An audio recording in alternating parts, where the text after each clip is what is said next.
Okay, so the Sony A7R III, we're going to show you the field testing, but I want to give you a few of the basic specs right now, and some of the changes that have been made since from the A7R II to the A7R III. So the A7R III shoots at 10 frames a second. It's got 3.69 m.dot OLED viewfinder. This is the first thing I noticed visually when I saw it. The viewfinder looked a little bit bigger, and then when I tried it out, it's gorgeous. It's like going from a 1080 TV to a big screen 4K. It is awesome. I love this viewfinder. The ISO is 102,000. It has 4K with no crop in any of the modes, and it also has S-Log 3. It has the dual SD card slots. Thank goodness. Thank you, Sony. We love that. And it has the new battery. So your battery life is extended.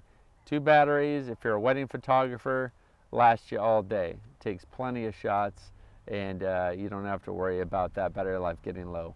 So those are some of the basic initial changes and upgrades. And I don't want to go too much into all of that stuff. I want to show you in the field test, so that's going to come up right now. So here we are at Santa Anita Park, where they have all these amazing horse races.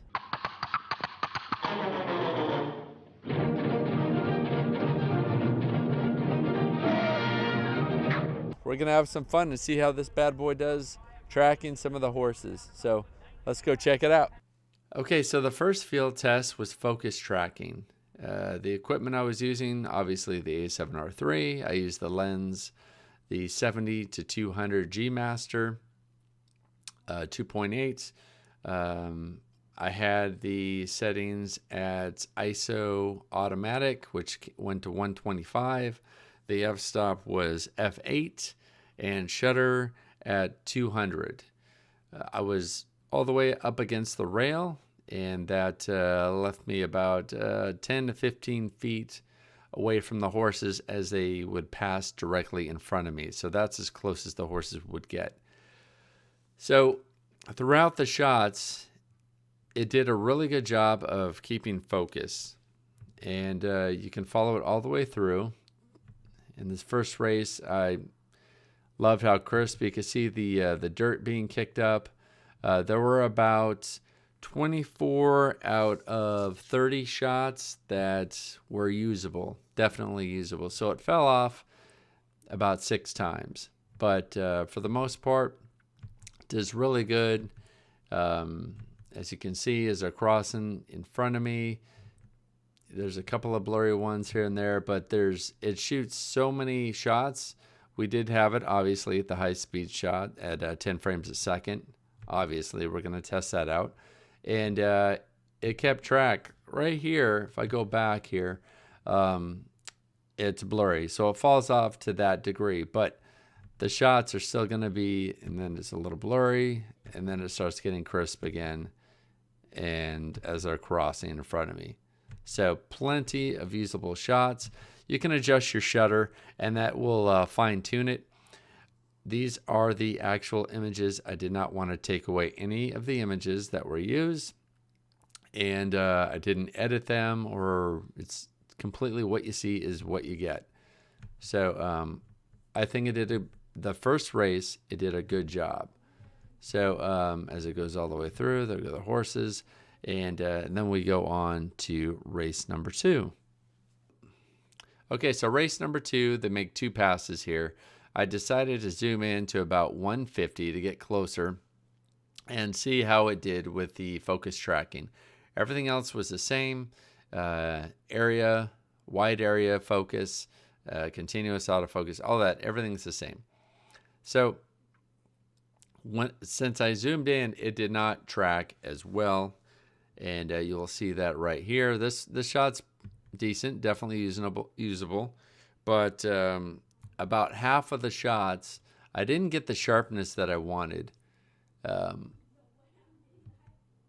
Some are pretty good, but I mean, considering how many shots you are taking with that 10 frames a second, you're still going to get some good shots, but considering that half of them are not in focus, like as you can see right here, too much blur, that's not usable.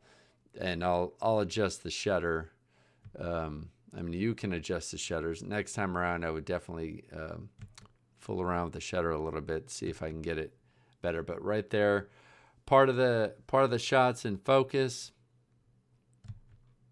I keep a fairly steady hand, but just too much. Even as they're pulling away, I thought it would have been a better focus, much better tracking, but just not happy this time around with it. So there they go. Beautiful horses. It was a great day. Like, the conditions could not have been better for shooting. So the first race, I like the results better. And here they come around. When they're making the second pass, for some reason, it picks up on them and is tracking them better. I started shooting the beginning of the race a little bit after they had taken off, so maybe it just didn't lock in from when they were further away and stay with them, and it had trouble picking up. Because right here, as they're coming closer, this time around, it did a better job of tracking them. As you can see, the images are sharper. That's a beautiful shot. And then it tends to stay with the horse. But as it's starting to get closer, losing focus, blurry, shutter. So here you can tell the background's in focus, but the horse isn't. So that's how you know it's not necessarily your shutter. It just fell off of focus. It focused on something else. So if everything was blurry, then yeah, you could say, all right, the shutter, but that's not the case. It just didn't lock on to the horse. And then now it's back onto the horse. So about half of them. It was about 50%. So yeah, I think I expected more at this point. So race 1, good. Race 2, not so much. Wasn't happy with that. So let's go on to the final race and check it out. Okay, so the third and final race, all the settings are the same. I had the zoom maxed out. We have a different angle. Went up some of the stairs, so we're actually shooting down. Yeah, let's see how this did. I felt like it did a good job until it get like right here. I think the shots are all looking nice. Everything that is supposed to be in focus is in focus. It's a shorter sprint race, so this one did not give us as many shots, but I love it. Definitely happy with it. Maybe you could say it fell off focus a little bit, maybe like off of a particular horse, but then the others are completely in focus. So I think this one was really nice. Just when they pass the pole, it falls off focus. But for me, I think that's a pretty cool shot. Just a little bit different type of a shot. So give you that different feel. But then it picks right back up and then falls off again. But yeah, it still did really nice. I think the majority of them, probably 75% of the shots are in focus on this one. So that's it for the field test for focus tracking at Santa Anita. Yeah, you can judge for yourself what you think, and then I'll give my my opinion at the end of all the field tests. Okay, so the next field test was dynamic range. I shot this at Santa Anita, and I was leaning over the rail and took a shot down the tunnel as the riders were making their way to the track. So as far as the dynamic range, this camera is supposed to have almost 15 stops. I think it did a pretty good job. You can see coming from left to right. It doesn't have detail in the tail of the horse, but you can see that there is a tail. You can see the hooves pretty good, and this is a pretty dark tunnel. Some of the detail in the dirt, making her way to the right. The one of the trainers in the white pants, you can see the wrinkles, and then you go up to the right where there is light going on the wood rail. That's pretty good. And as you go to some of the horses there in the middle right, the jockey in the pink, you can see his shirt. Even the jockey in front of him with the blue and light blue and dark blue diamonds, you can actually make that out, which is good. And then one of the escorts behind the jockey in the pink top, you can even see the watch and the mustache, detail in the eyes, pretty good. And so that's the dark area of the dynamic range. But then you go over to the highlights. The jockey in the blue looks good. The reflection on his helmet. You go further back. There's a couple of highlighted areas, fairly bright, but not too much. You can see the guy in the purple or gray pants straight back all the way to the right. There's a gentleman with the white cap and the blue vest. You can see the detail of the glasses, and even the gentleman further back in the light blue shirt. You can see his glasses and even his hairline. So for me, it definitely passes the dynamic range test. I didn't edit this photo. I didn't remove any shadows or sharpen it or anything. Just as is, so you can see. So that is the dynamic range test, and let's move on to the next test.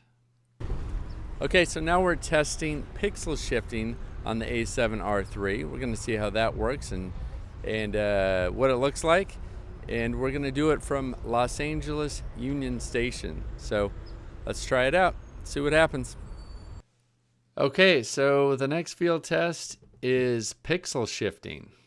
This is one of the biggest selling points of the Sony A7R III, and I was really excited about this.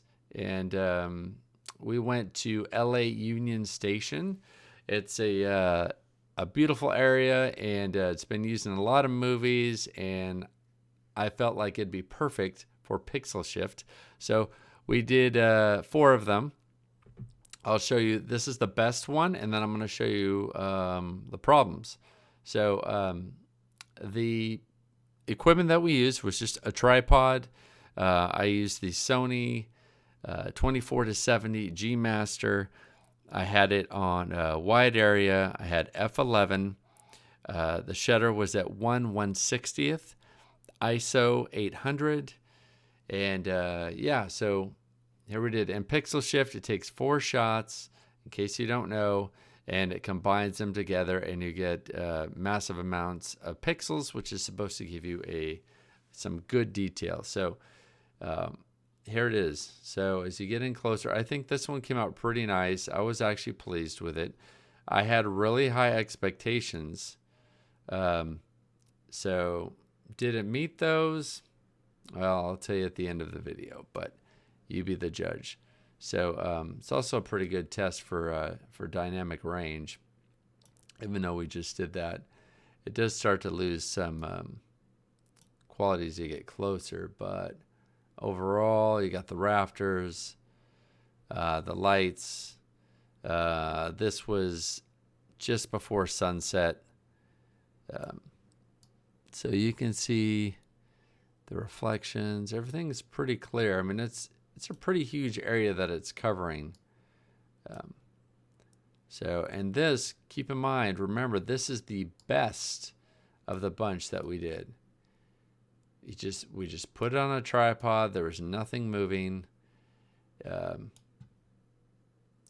is some noise, but that's when you're getting in really, really close. Consider the time of day. I actually, to be honest, I thought it was going to be better than this. and maybe my expectations were too lofty. But yeah, so that's the best of it. You get up here, some of the detail. I just felt like there would be more detail, to tell you the truth, paying that much, and I heard so much about it. But I mean, it didn't look horrible, but yeah, so that was the best one. Let's go on to the some of the problems that I came across on the other 3 shots. Okay, so that was the good image. Here's the second one that will show you that we had this on a tripod, and this camera, you almost have to use a remote shutter, because as you'll see, this thing got blurry, and right there, I was very sensitive and delicate with this thing, and it just got blurry. So use a remote. That's all I could say, because that was disappointing. There were 3 others. Well, this one and 2 others came out blurry like this. The other one's not as bad, but definitely blurry. And then you saw the best of them, and that was all 4 that we took. Right here, blur. You can't even, the women, where it says women's and exit, it's blur. Man, you get the idea. So you could think you could have the softest hand, and even if it's on a tripod, and you still got to use that remote shutter if you want those the details that obviously you want to get from the pixel shift. So anyways, that's our input, and that is our field test for pixel shifting. So let's go on to some more field tests. Okay, so we're about to test the A7R III in ISO. We're going to shoot video for slow-mo in 1080, in 4K, and then some still shots. And to do that, I have my buddy Gabe here, hey. Master Archer.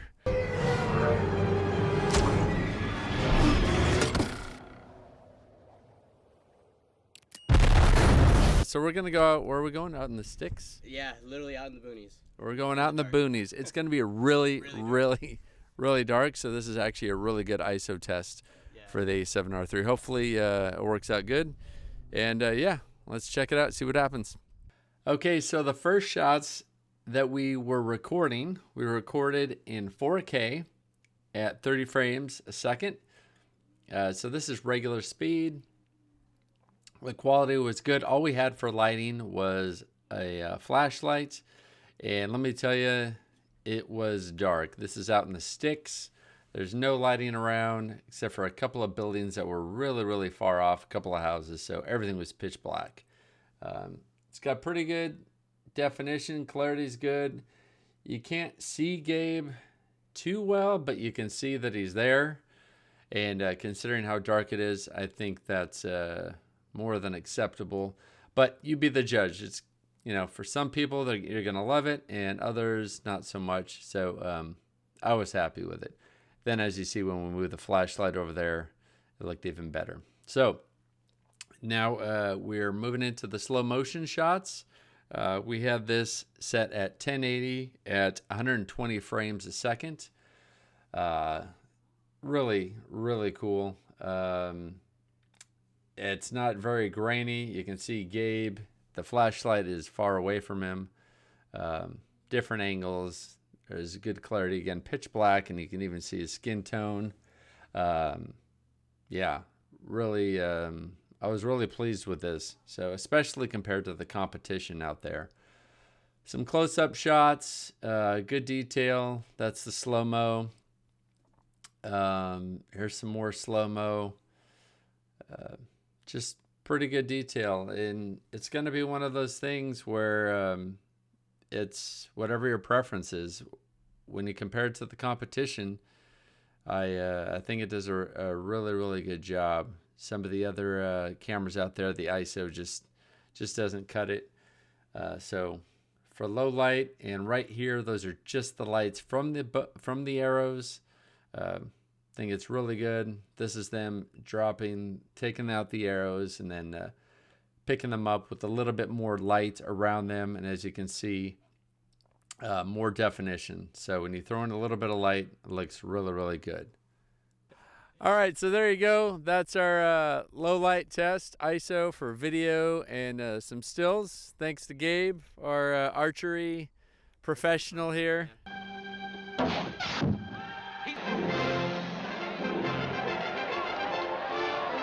All right, so that's it. We'll check out the results, and yeah, we'll let you know what happened.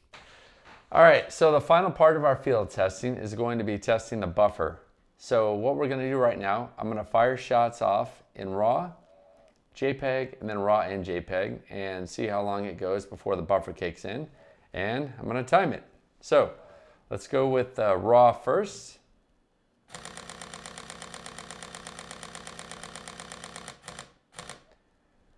Four seconds in RAW. So considering it's, how many shots a second? 10. 10 frames. So yeah, you got 40 shots right there before the buffer kicks in, and that is in RAW. So now we're going to switch over to JPEG. Okay, so now we're going to do it in JPEG, and this should go a little bit long. Should get more shots on this because it's a smaller file. So here we go.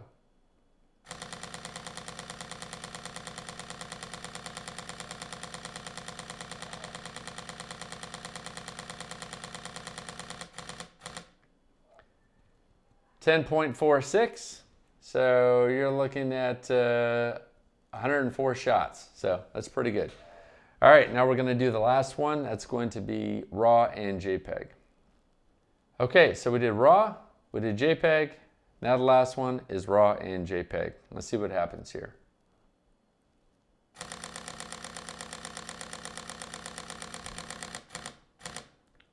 Wow, that was not very long at all, which doesn't surprise me. 4.61. I actually stopped a little bit late, so just about a little bit before 4.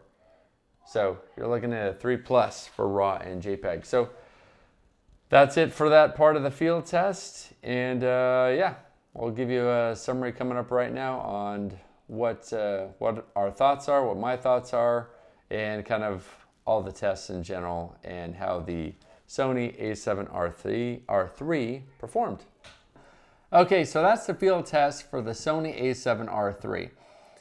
My final thoughts on it when it came to the first field test, that was the focus tracking at Santa Anita. Overall, it did a pretty good job. It impressed, but it didn't really exceed expectations. The second race, it did fall off focus about half the time. That's when we were using the telephoto up close. I feel like it should have done a better job than that, but for the most part, it did a really good job. Then went to the low light test when it came to the video, and it did a really good job. Sony does a good job pretty much all the time when it comes to video. You're able to see some of the definition at the nighttime shots in the Archer and Gabe. The slow motion looked really good. Just had really good quality when it came to the video. When it came to the buffer, it was just standard, nothing spectacular, nothing less than spectacular. That's fine. But then it came to pixel shifting, which is Sony's big selling point. That really disappointed. So unless you're going to be shooting landscape, you're not going to have any use of this. I had it on a tripod, and I didn't have a remote shutter, so therefore 3 of the 4 shots that we did were blurry. And then the one that we did without the blur in it, it still didn't have that high definition that I was looking for. So if you're going to spend that amount of money, I feel like you should have better quality shots for that. And then you come to some of the extra features that I mentioned in the beginning, the longer battery life because of the new battery, and then the electronic viewfinder, and then you have the dual SD card slots. So overall, it's a really good camera. A lot of people are going to be really happy with this. It's not something I'm going to spend money on. I'd rather save my money and get the A9. But Sony does a pretty good job. Just watch your expectations on the pixel shift, because you might be a little bit disappointed. So that's it for this review, and hopefully this field test was helpful to you, and we'll see you on the next video. Thanks for watching.